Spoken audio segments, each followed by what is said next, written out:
ต้องจิตตาปกติเอาไหมดูก่อนแล้วกันนะคะ1 2 3เนี่ยมันสิบเ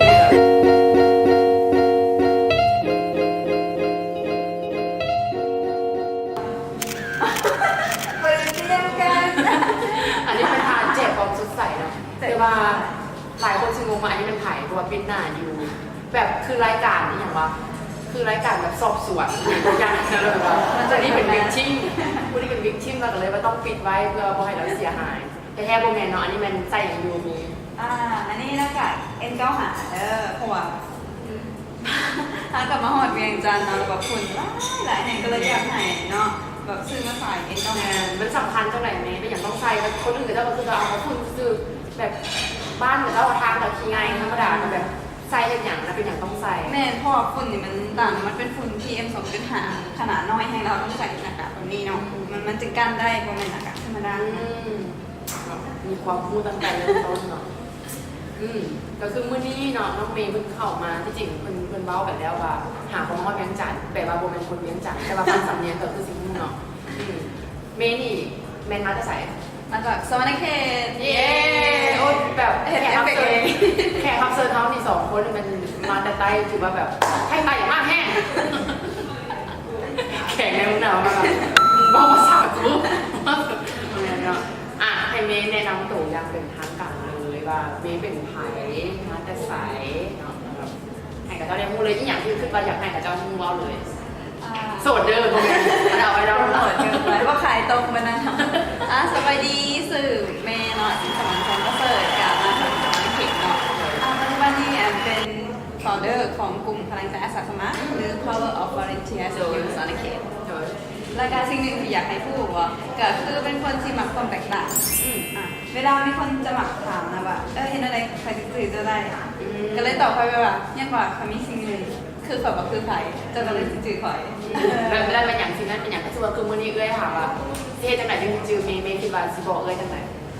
มันต้องถึงอยู่กับความสนใจเพราะว่าเขาจะเป็นคนเขาเคยเรียน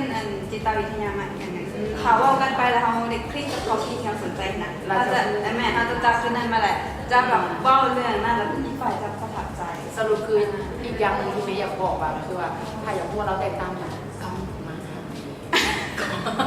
เห็นแบบหายากแล้วเมย์มาจนจันรู้บอก็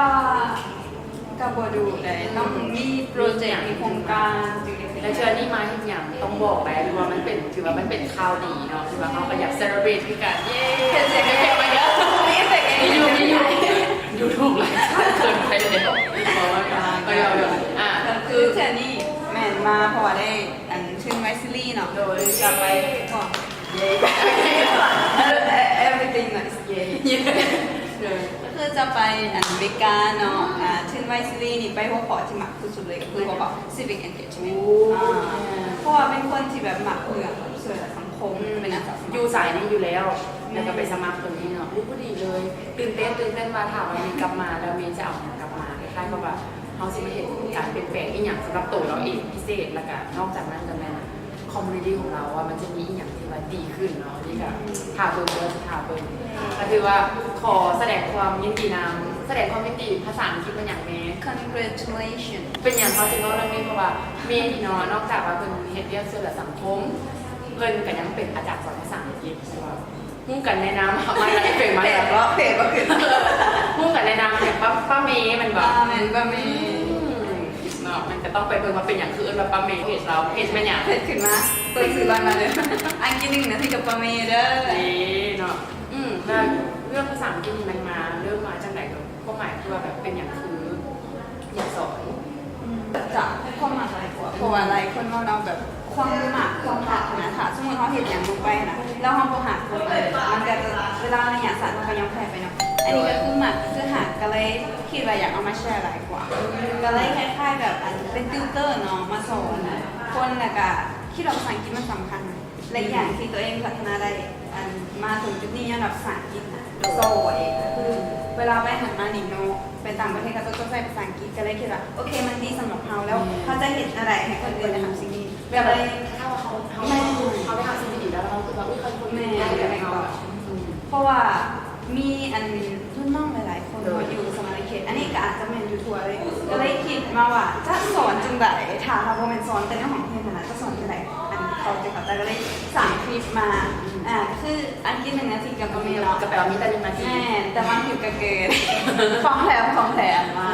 ก็คือสามมาแล้วแบบมันแชร์ต่อกันได้มันเข้าใจง่ายของมันก็คอนเทนต์และเคเบิลอย่างเดียวมันก็ไปได้ง่ายก็เลยอันเบิ่งเห็นหลายๆคนที่เขาเราบอกมาแล้วบอกอันน้องบริยูทำให้เก๋แต่อยากไปเยี่ยมเราได้ไงก็เลยเป็นวิดีโอดีกว่าเนาะเบิ่งคลิปย้อนหลังก็ได้ดีเพื่อเป็นไอเดียที่ดีที่ว่าเป็นการที่ว่าเอาหาไส้ประโยชน์ของยุคสมัยให้เป็นประโยชน์เนาะก็คือว่าเรื่องของไอทีหรือว่าเรื่องของต่างๆที่มันเข้าถึงได้หลายคนมันจะขึ้นกับความผิดในแต่ละมือเนาะก็คือความผิดที่อยากเล่นให้ว่าภาษาอังกฤษก็คือจะมีแขกรับเชิญจะเป็นอาจารย์ที่รู้จักกันก่อนนะเป็นก็เลยแบบโอ้ก็เห็นให้คนเล่าแบบโอ้สนใจอยากแบ่งปันนั่นก็เลยไปเชิญมาก็เลยเป็นเกสต์สปิเกอร์แต่บางทีก็คืออธิบายสั้นๆแบบว่าประโยคที่คนต้องใช้กันในชีวิตประจำวันคนเขาจะแบบเรื่องว่าก็ถือว่ามีหลายเนาะนอกจากว่าได้คือไปซีรีส์แล้วเนาะแล้วนอกจากนั้นเป็นเฟลเดอร์ของกลุ่มอาสาสมัครก็และก็ยังเห็นพวกเรื่องต่างๆที่นะเป็นสอนภาษาอังกฤษอีกและมีอันอื่นอีกบอกมีโปรเจกต์อื่นหรือว่ามีมาจากมีโปรแกรมอื่นที่มาเพื่อเป็นห่วงของเขาแบบนี้ก็คือถ้าวันนี้โปรแกรมที่ไปมามันก็หลายแต่ว่ามันเริ่มจากการค้นหาเป็นหลักกว่าคือโปรแกรมทำอีทีได้ไปเนาะก็คือโปรแกรมDiversity Project กับคนญี่ปุ่นแล้วมันเล่าเรื่องวัฒนธรรมเรื่องการเรื่องของการเงินเขาก็จะได้สิ่งนั้นมาแล้วโปรแกรมที่2ใหม่โปรแกรมที่เกี่ยวกับ leadership จากขันวัฒนธรรมจากคุณห้องหมักกับคนต่างชาติแล้วเนาะจากที่แบบเขาไปเรียนรู้เขาปรับตัวเขาเห็นเรียกกับคนที่มาจากประเทศต่างๆเป็นอะไรนะเขาได้จุดนั้นมาแล้วปุ๊บเขามาต่อโครงการนี้เลยที่เกี่ยวกับ leadership แล้วมันจะแบบหลายเชื้อชาติประมาณนี้แล้วเขาก็โอเคลองไปเห็นผลแล้วโครงการที่3ในโครงการจิตไปเป็นนักแข่งนักเปลี่ยนคือได้เป็นจากErasmus เนาะก็คือไปแหละมาลองดูว่าโอเคเขาได้2จุดนั้นแล้วแหละค่ะในนักแข่งนักเปลี่ยนเนี่ยมันต้องเลยเนี่ยมันขาดยาวแล้วเขาจะปรับตัวตรงไหนแล้วก็จนมาได้ตัวที่4แม่นเกี่ยวกับปตทเนาะปตทแม่นก็เรื่องธุรกิจมันก็มุกไปหลายๆด้านนะโอ้ธุรกิจมันเป็นอย่างที่แบบตัวเองกำลังเราก็เลยแบบมามุกมาเลยนี่แต่ตัวที่5แม่นgender equality ของ UN นะ UN Women แม่นมันเป็นเรื่องที่แบบมุกมาอีกแบบหนึ่งเลยเขาว่าเรื่องเสมอภาพยิงซ้ายหลายๆอย่างนะมันก็เลยกลายเป็นแบบความหลากหลายที่เขาแบบได้จากจุดหนึ่งแล้วเขามาพันจากจุดหนึ่งฟังเรื่องกระมวลแล้วเนาะวันนี้ไปแต่ละจุดคือเองว่ามาคือว่าหลายเนาะอันนี้ขออนุญาตถามได้บอกว่าอายุจะปีแล้วอายุกับปีกับ2 ปีถามว่า2 ปีฟังเบิ่งแม้แบบจากประสบการณ์ที่เราเห็นมาหลายอย่างนะแล้วอายุเพียงแต่20 ปีเท่านั้นก็ถือว่ามันจริงๆมันมากซะจากไหนเพราะว่าคนที่ว่ายังน้อยและยังแน่นอนแหละที่จริงคนนุ่มน้อยแบบยังมีไฟในการรู้แต่ว่ามันต้องเป็นทุกคนที่ว่าสีมีความรู้สึกว่าโอ้ยรู้ตัวเองแล้วว่าตัวเองมีแมนมีความสนใจเนี่ยมากอย่างหรือว่าเก่งอย่างแล้วจะแรงไปแต่ว่าตัวนี้มันมีเราถือว่าส่งเสริม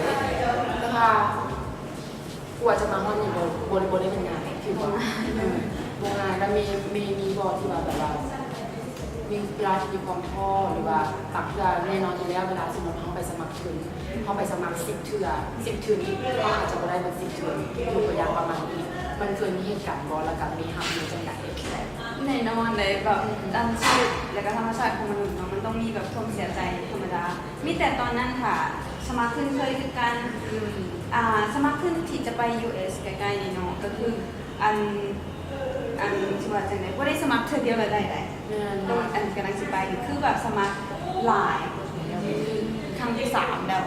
ได้เนาะและแต่ละทื่ออื่นๆก็เคยสมัครมาแล้วคือกันมันก็บ่แม่นว่าได้เลยมันก็ท้อแต่ว่าสิ่งที่เฮ็ดให้เฮาไปต่อได้นั่นคือเขาเอิ้นจังได๋ความดีหัวหนึ่งที่มาแข่งก็คือyou can't not achieve that you didn't think is possible แม่ก็คือถามเฮาบ่เชื่อตั้งแต่ต้นเลยว่ามันเป็นแบบไรอย่างเฮาแบบเจอแบบชัตดาวน์เลยคือมันจะเป็นไปบ่ได้มันมีโมเมนต์ที่ว่าอยากจะพอแล้วหั่นน่ะมันพอก็เลยแบบได้หักให้กำลังใจจากคนรอบข้างคือไปอยู่กับกลุ่มคน คนที่คิดบวกนะ นั่นแหละ ก็เลยได้ทำให้มันแน่นใจมากเลยดิเวลาสมัครขึ้นเขาเปลี่ยนจากการท้อถอยนะกับแบบมาอ่านเอเซ่หลายๆแล้วก็อ่านสิ่งที่เขาเขียนไปอ๋อเขาผิดพลาดยังไงแล้วก็มาเขียนสมัครไปแต่บอกบ่ได้ก็ต้องมาอ่านเห็นไหมแม่มันต้องมันเกิดจากการผิดพลาดหลายแต่นั่นแหละก็ดีเพราะว่าการผิดพลาดหลายมันเห็นในห้องเรียนคือจากก่อนนะจนกลายมาเป็นสิ่งที่เพอร์เฟกที่เขาแล้วเขาส่งไปแล้วเขาจึงได้ ชื่ออันนี้เราจะได้เห็นเลยว่าพยายามที่บริยุทธ์ย่างที่เราพยายามพัฒนาตัวเองตลอดเวลาแต่ว่าในขณะเดียวกันก็ต้องจิตใจของเมย์นี่นะที่เราเป็นมาอยู่นี่เราเองกับแมนเราไม่อยากมาให้กำลังใจตัวเองแล้วก็พักดันจิตใจตัวเองนะเพราะว่าเฮ้ยมันเป็นไปได้เห็นได้เรากับคนไหนเข้าไปบอกคือแบบคือเมย์ว่า3 เดือนบอกที่ว่าจะมากลัวจะได้ฝังคนจะมาเทื่อเดียวแล้วก็เข้าเลยแบบนี้2 เทื่อโอ้ยบ่ได้แล้วมันซึ่งว่ามันบ่เป็นความจริง ปักน้องมาเสื่ออย่างอีกอย่างหนึ่งก็คือกับการที่ว่ามันจะของมาหาเขาเองเท้าเลือกนะถ้าสมมติว่าเขาเฟลในจุดนั้นแล้วเขามาคิดว่าเขาหนาจะพอแล้วขั้นต่อไปซิฮูบอกว่าสิได้หรือเปล่าแต่โครงการไวซีรีเป็นอย่างที่กินใจอย่างหนึ่งก็คือมือส่งมันเป็นมือปิดทับสมัครมือสุดท้ายแต่ว่าตอนนั้นน่ะไปอยู่เขาฝึกอบรมของ UN น่ะก็คือบริอยู่ลาวแต่ตอนนั้นก็คือค่าเบี้ยไหนก็ขึ้นว่าสิส่งบ่เพราะว่าเขาเห็นมาแล้วมันเฟลเขาก็เลยว่าเฮ็ดเท่านี้แน่นอนต้องเฟลมันมีความคิดต่อต้านกันแน่นอนก็เลยนั่นน่ะแม่ยอมรับเลยว่าอันส่งมือสุดท้ายตอนถามก่อนที่ไปกินเลี้ยงกับหมู่ก่อนที่ปิดโครงการมันจบก็เลยตัดสินใจส่งและมาคิดอีกทีว่าถ้าเขายอมแพ้เขาไปคิดแต่เรื่องอันความผิดพลาดที่ผ่านมาน่ะเขาจะมากดดันตัวเองว่าเฮ็ดไปบ่ได้นี่มันผิดพลาดแล้วเขาก็จะตัดสินใจบ่ส่งนะแต่ก็โชคดีที่ความคิดอันในหัวอีกอันหนึ่งมันบอกว่ามันยังเสื่อนะเพราะเป็นคนที่เสื่อว่ามันเป็นไปได้สิแม่ทุกอย่างเป็นไปได้เมย์นี่คือกับผู้จัดกับคนหลายๆคนเนาะไปมาเมย์มีคนที่มาเป็นมาเป็นโรมาโดของเมย์ที่อย่างนั้นแบบว่าเขาเห็นเจ้าเรารู้สึกว่าเขาแอดไลน์กับเจ้าผู้ใดอย่างกันเองป่วยกันเองตลอดสำหรับคนที่แบบเป็นโรโมเดลที่รู้จักกันมาแต่โดนจากอาจจะแบบไอ้นี่ซิลีนาเนาะเราเคยเป็นงานเป็นสิ่งของเราเยอะที่หมักเราเนี่ยคือเนี่ยเรารู้จักกันมาหลายแล้วก็เห็นเรียกหลายอย่างนะบอกปุ๊บเลยแบบกำลังงงว่าเราก็พูดจากการบริหารเวลาแล้วคนเขาต้องมีคนเขาต้องมีท่อนะแบบมันหลายอย่างบางคนเขาเจอเอียงหลายอย่างเขาอาจจะเอามารวมกันแล้วท่ออันนั้นเป็นสาเหตุของท่อที่แบบว่าเขาพูดจะแก้ตัวไหนก่อนการมาเป็นท่อปุ๊บเครียดเลยคนเครียดนะก็เลยแบบอันหมักในความคิดแบบเราจัดการบริหารเวลาเพราะว่าทุกอย่างมันสำคัญมันเนาะแต่ว่าเขาเลือกที่จะเห็นอันใดก่อนและอันนี้เขาคาดว่ามันจะอันจบตอนใดนะคือว่าโบได้เพียงแต่ว่าเป็นการบริหารเวลาในหันนะมันหมายถึงว่าเราเป็นคนที่มีวินัยเราสามารถจัดได้แล้วเราก็สามารถไปตามได้ตลอดเป็นแบบอย่างที่ดีเป็นแบบอย่างเพราะว่าคนสมัยนี้หลายๆคนที่มาพระเจ้าเห็นอย่างพระเจ้าพูดที่ว่าเห็นเราแบบโบได้จะเจอบุคคลสมบัติที่แบบฝังข้างสามารถจากการที่ว่าทางนี้จะไม่มีบุญหรือว่าการที่ว่าเขาโบมีวินัยฉะนั้นแบบเขาออกมาอาจจะตื่นกับการใช้สิ่งเขาเขาลงกันมาดีว่าแบบมีสาระหลายมีสาระมาหลายเลยเนาะแล้วก็อยากได้สาระตื่นก็คืออยากให้เมย์นี่ฝากอีกอย่างไปให้คุณที่ว่ากำลังเปิดดูเนาะเมสเซจอย่างที่ว่าเมย์อยากจะส่งให้กับเจ้าเมสเซจที่ดีที่สุดเนาะก็คือการวางแผนในสิ่งที่เขาจะเห็นนะเพราะว่าถ้าเขาวางแผนแล้วเขาล้มเลิกขนาดมันนั่นแหละมันก็ไปเป้าหมายจะเถื่อนไม่แต่วางแผนแล้วโอเคถ้าก่อนจุดนี้บ่แม่นเฮาซีเมนต์ไผถ้าบ่แม่นเวลานี้ซีเมนต์เวลาใดประมาณนี้อยู่มองแอปเปิ้ลมาลงเลยอันนี้คิดเองเลยค่ะชอบคิดเองเพราะบางครั้งน่ะมันถึงเวลาหรือใดถ้าสมมุติเฮามีแต่คิดแบบเฮาเห็นบ่ได้ดอกแล้วเฮาท้อเฮาเมื่อยแล้วเฮาต้องจินตนาการตัวเองให้มันออกว่าโอเคเฮาเป็นคนที่มาอยู่จุดนี้ใดคนนี้จะต้องแม่นเฮาใดต้องแม่นเฮาเท่านั้นจะต้องเป็นเวลาในนาทีที่เฮาจะเห็นได้มันจะเห็นให้เฮามี energy ได้มีเข้าแม่เคยขอแชร์หนึ่งได้ยินตลอดเลยเจ้าเราคนที่ประสบผลสำเร็จเจ้ากับคือแบบเมนชั่นหาคนที่แบบว่าคนดังพยายามมาเป็นนักกีฬาหรือแม้กระทั่งแบบนักแสดงต่างๆเขาเจ้ามาบอกเขาจะมาแชร์เลยว่า ข้าเจ้านะจะจินตนาการหรือว่าเห็นภาพตัวเองแล้วที่ว่าสำเร็จยกตัวอย่างคนนักแลนตั้งแต่อยู่เส้นสายยังบ่ทันได้เริ่มแลนแต่ว่าเราเห็นภาพเราแล้วว่าเรานะแลนไปฮอดเส้นสายก่อนหมู่แบบในหัวเราจินตนาการแล้วว่าความรู้สึกของเราหลังจากที่ชนะเป็นเท่าไหร่ก็คือหลายๆคนก็จะบอกแบบนั้นว่าแบบมันจะเห็นให้เฮานะคล้ายๆคือว่าเขาสั่งลูกมาออกมาแล้วเขาสั่งลูกตอนนั้นออกมาแล้วคนมันโลกต่อไป เกี่ยวมาเขาสั่งโลกตอนนั้นขึ้นมาแล้วแล้วแบบว่าบางครั้งสมองของเขาอะนะมันจะจำแนกโบได้ว่าตัวใดนะเป็นความจริงอันไหนโบแมนก็คือว่าเขาสั่งจินตนาการมาสมองเขามันก็ขึ้นไปเลยว่าอันนี้แหละมันเรื่องแท้แล้ววันนี้มันก็จะพักดันในเขานะเห็นในสิ่งนั้นแล้วก็ขั้นขึ้นในมุมหนึ่งอันนี้มันก็เป็นการที่ว่าเป็นการขึ้นบวกแน่นอนอยู่แล้วขั้นสมมติเราคนที่ขึ้นบวกเขาจะมีกำลังใจที่ว่าเห็นอะไรอันนี้ยกตัวอย่างอาจจะเป็นเอื้อยกับเมซ่าเอื้อยกีตาร์นี่ขึ้นแล้วโอ้ยกูแข่งหมดหลายย่างเดย่างหมดได้นะแต่ผัดเมย์ผัดขึ้นกันกับผู้ที่ว่าเอื้อยเบาคนหนึ่งนี่แบบขึ้นมาตัวเองชนะแล้วแน่นอนแล้วความกังวลเอื้อยจะหลายก่อนเมย์สบายใจแล้วแบบมีแต่ขึ้นมาว่าคอยจะชนะแล้วคอยกับแบบอารมณ์ดีสบายใจแน่นอนโอกาสที่ว่าเมย์จะแบบว่าประสบผลสำเร็จหรือว่าไปทอดถึงไซน์น่าจะหลายตัวเอื้อยแหละแต่แบบบอกเอื้อยคือสิ่งรู้สึกกดดันแบบคล้ายๆก็แบบคนได้หรอกเบิ่งเมย์ด้วยแบบเมย์หุ่นปกติก่อนเมย์ต้องทอดก่อนสินะฉะนั้นก็ฝากไว้เนาะในเรื่องของการที่ว่าเขาเองต้องมีความพยายามคือเมย์ว่ามีการวางแผนแล้วก็ต้องคิดว่าสิ่งนั้นเป็นของเขาแล้วก็สิ่งนั้นเขาจะต้องได้หนึ่งยืมโมงแน่ยืมโมงเอามาโอ้ยคือทุกคนหลุดเลยหัวเป็นน้ำแอร์หรือเปล่าหรือเปล่าคำว่าโอเคมาว่านี่เนาะที่จริงอยากลงกับเมย์หลายตอนนี้เพราะว่ามีหลายท็อปิกที่อยากลงแต่ว่าเอาเป็นแบบเราถามมีกลับมาแต่มีกันเพราะว่ามีอย่างจะเปลี่ยนแปลงบ่อาจจะเปลี่ยนไปเลยหน้าตาทรงผมมีพัดลมหน่อยแบบผมหรือว่าอีกอย่างนะแล้วเราจะมาอัปเดตกันเขาอาจจะมาลงกันเรื่องอื่นหรือว่าอาจจะมาลงกันแชร์ให้แม่แชร์ว่าไปมาเป็นจะไปเนาะแต่บางต้องจิตตาไปก่อนเอาไหมมีก่อนระดับ1 2 3 1 2 3เนี่ยเป็นสิ่งแบบเป็นคือผีอะไรโอเคบ๊ายบายอย่าลืมนะขายอ่ะต้องขายอ่ะไม่ได้ขายอะไรจะเป็นห่วงมาสั้นๆมันเราผิดนะพระเจ้าก็ไปโอเคบ๊ายบาย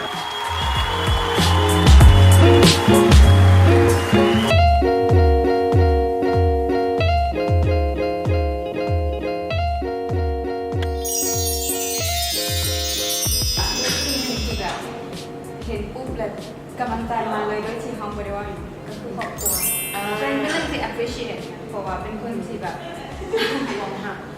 แสดงว่าแบบมันบทต้องมีอย่างอธิบายหรือว่าไม่อยู่ในสถานการณ์หนึ่งแต่ว่าครอบครัวอยู่กับเรากำลังใจมันจะมาเลยบางที่เขาจะถามมาเลยมันเป็นอย่างไรเลิกอยู่นี่มันขึ้นยากแต่ในเมื่อเขาต้องอยู่ข้างๆมานะห้องซึ่งเสียแบบบางเพื่อนเนาะบางเพื่อนคือแบบพ่อออกมาจากบทอื่นแต่ว่าเขาเหมือนซื้อว่าได้เล่าให้ฟังแล้วเขาได้ลงอย่างกันแต่เขาเห็นหน้าเลยเขาบอกรู้สึกว่าแบบไม่เป็นกำลังใจเนาะยังใครถึงเต็มแล้ว